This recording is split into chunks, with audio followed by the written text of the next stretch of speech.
नमस्कार मित्रांनो, तुमचे स्वागत आहे श्री स्वामी समर्थ.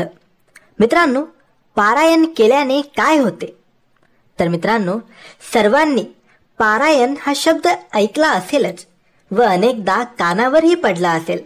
खास करून दत्त जयंती, अक्कलकोट श्री स्वामी समर्थांचा प्रकट दिन किंवा मग शेगाव गजानन महाराजांचा प्रकट दिन, यावेळी पारायण हमखास केले जातात. काय असते बरं पारायण आणि ते का करावे? काय मिळते पारायण करून? आणि विशिष्ट संत चरित्राचेच पारायण का करावे? तर मित्रांनो, परायण राहणे म्हणजे पारायण करणे होय. पारायणाचे किती प्रकार असतात हा प्रश्न सगळ्यांना पडत असतो.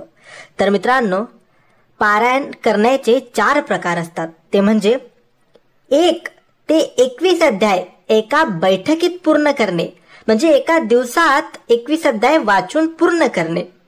दुसरं असतं रोज 1 अध्याय प्रमाणे 21 दिवसात 21 अध्याय पूर्ण करणे.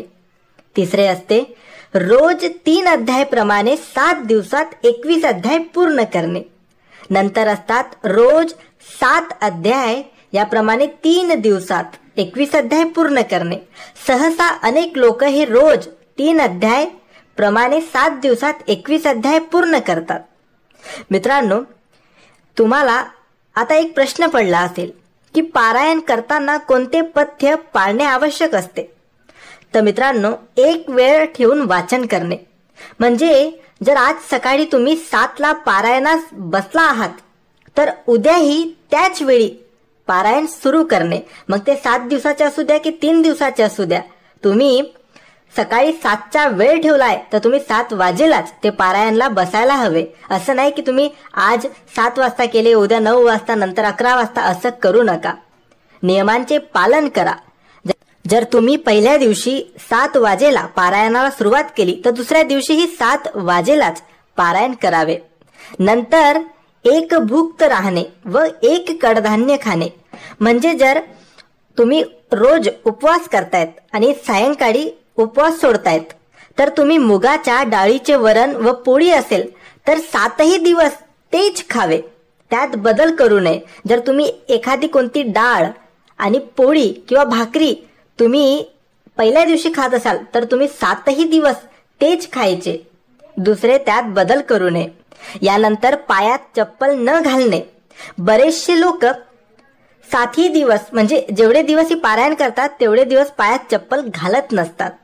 पण मित्रांनो, बरेचसे लोक आजकाल नोकरी करतात, धंदा करतात किंवा घरातून बाहेर पडतात व्यापारासाठी, तर ते लोकांकडून हा नियम पाळला जात नाही.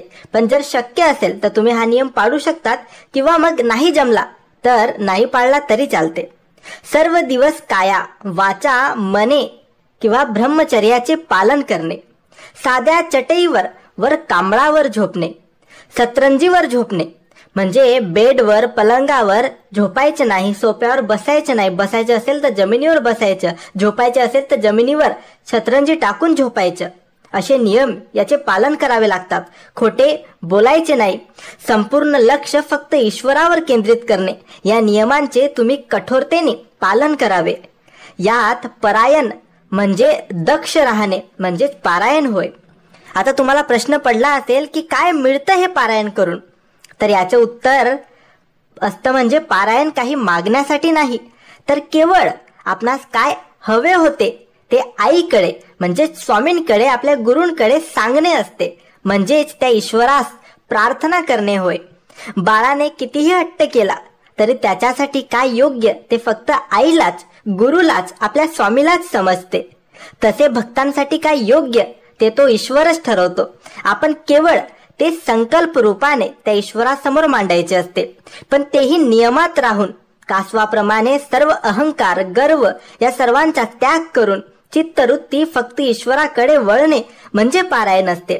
मग जेव्हा लहान मुलं पोळी लाटतात पण आई कौतुकाने तो नकाशाही सुंदर म्हणते व त्या मुलास शाबासकी देते, तसा ईश्वरही आपली दखल घेतोच. म्हणून करावे पारायण. सर्वात महत्वाचे म्हणजे घरातील वातावरण प्रसन्न व मंगलमय आणि शुद्ध होते.